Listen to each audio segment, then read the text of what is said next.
Hello. So in the part three, we'll be conducting a tutorial for the login and sign up. So as you can see, this is a reusable element. So you create a reusable elements where you could sign in. Create one for it in the reusable elements, and then maybe you could also do a sign up also. So this is just a simple tutorial for this step in the part three. So in this case, you could see that you could go to the go to page and then sign up. And then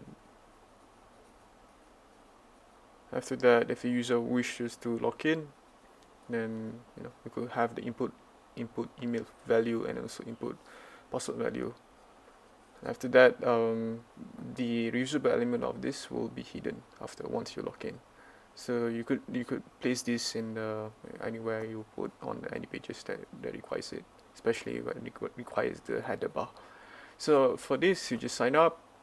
A simple thing. Just place the inputs for every input field, like full name, email, password, and so on. Right. So once you click the sign up button, you create a sign the user up with the email value, password value, and then create another field which is full name. And after that, you could go to the page index. You could also do a criteria or condition when the input email value is not empty, and then also input password, full name, and so on will not be empty.